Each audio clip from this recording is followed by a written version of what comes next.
नमिता और उसके mummy papa कचरा उठाने का काम करते हैं, जिस वजह से उनके घर में 2 वक्त के खाने के साथ लोगों की गालियाँ और ताने भी आते हैं। एक दिन नमिता कचरा उठा रही होती है कि तभी फोन में देखते हुए एक आंटी वहाँ नमिता से टकरा जाती है।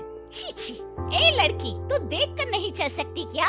पर मैम साहब, मैं तो अपनी जगह पर ही हूँ, आप फोन में देखते हुए चल रही थी। अरे, एक कचरे वाली होकर मुझसे जुबान लड़ाती है।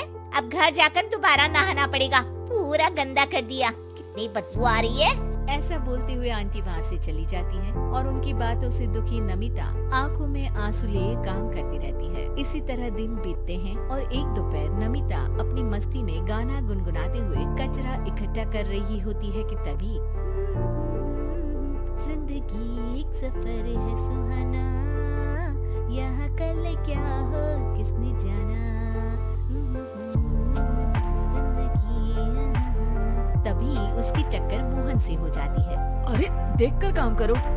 मुझे माफ कर दीजिए साहब, गलती से टक्कर हो गई, मैंने जानबूझकर कुछ नहीं किया।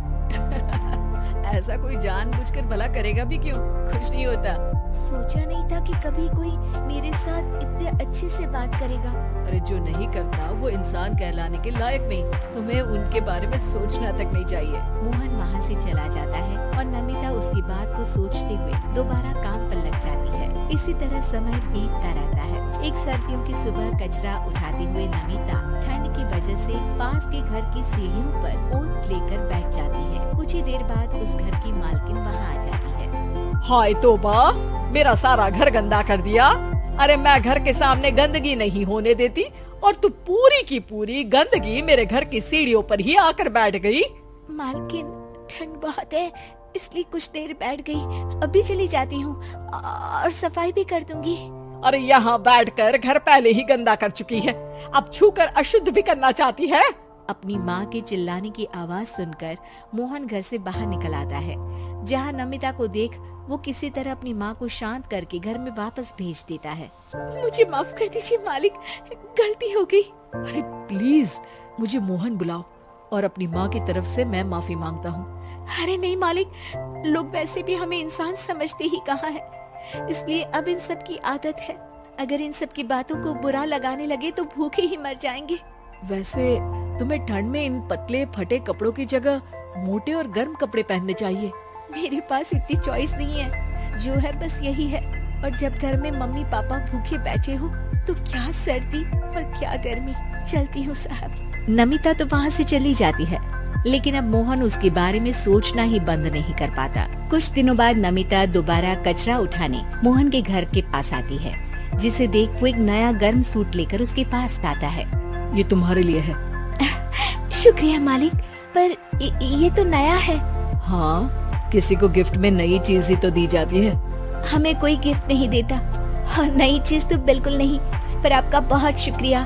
चलती हूँ, बहुत काम बाकी है। एक बार फिर नमिता मोहन को अपनी सीधी बातों और साफ दिल से प्रभावित करके चली जाती है। अब मोहन उसकी बातों और सोच में खोया रहने लगता है। जितनी बार नमिता उसके घर के करीब आती है, वो किसी न किसी बहाने उससे मिलता रहता है। ये सिलसिला लंबा चलता है, जिसमें धीरे धीरे दोनों एक दूसरे से प्यार करने लगते हैं। नमिता, क्या तुम मुझसे शादी करोगी? मुझे नहीं लगता कि ये सही है। तुम्हारे घर वाले और समाज के लोग मुझे कभी नहीं अपनाएंगे। मेरी वजह से तुम क्यों अपना जीवन खराब करना चाहते हो? मेरा जीवन तुमसे शादी करने के बाद नहीं, बल्कि शादी नहीं करके खराब होगा। मेरी बात मानो, सब ठीक होगा, भरोसा रखो। मोहन के प्यार और उस पर भरोसे के साथ नमिता शादी के लिए हाँ कह देती है और अगले ही दिन वो दोनों कोर्ट मैरिज कर लेते हैं। इसके बाद मोहन नमिता को लेकर जैसे ही घर पहुंचता है, तो वहाँ उसकी मम्मी, जो अपनी सहेलियों के साथ किटी पार्टी कर रही होती है, उन्हें एक साथ देखकर हैरान रह जाती है। हाय राम, कल मुही करम जली, तुझे एक दिन सीढ़ियों पर बैठने के लिए कुछ जरा बहुत बोल क्या दिया। तूने तो बदला लेने के लिए मेरा बेटा ही फंसा लिया। अरे जिस लड़की की हमारे सामने खड़े तक होने की औकात नहीं, मोहन तो सीधा उससे शादी करके घर के अंदर ही ले आया। हाय हाय बहन, अब तुम समाज में क्या मुंह दिखाओगी? अरे मेरी बात मानो, अब बाहर निकलना ही बंद कर देना। आंटी जी, मेरी माँ का तो पता नहीं, पर आप आज बाहर निकलकर दोबारा इस घर में कदम मत रखना।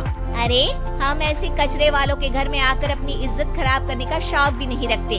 अगर यही कचरे वाली आपके घर का कचरा उठाना बंद कर दे तो उस आलीशान मकान में आप 2 दिन भी नहीं रह सकती। पता है क्यों? क्योंकि आप जितनी गंदगी फैलाते हैं ना, उसे ये साफ करती है, इसलिए आपका घर साफ रहता है और आप उस पर घमंड कर पाती है। इस हिसाब से तो आप और हम कचरे वाले हुए। ये नहीं, कुछ भी हो, बीमारी, ठंड या गर्मी, ये हमेशा अपनी फिक्र ना करते हुए आपको सेफ एंड क्लीन रखने के लिए सफाई करने आती है और आप इसे ही गंदा बोलती है। शर्म करो। मोहन की बात सुन के सबको अपने कहे पर शर्म आने लगती है, जिस पर वो नमिता से माफी मांगते हैं और मोहन की मम्मी भी उसे अपना लेती है।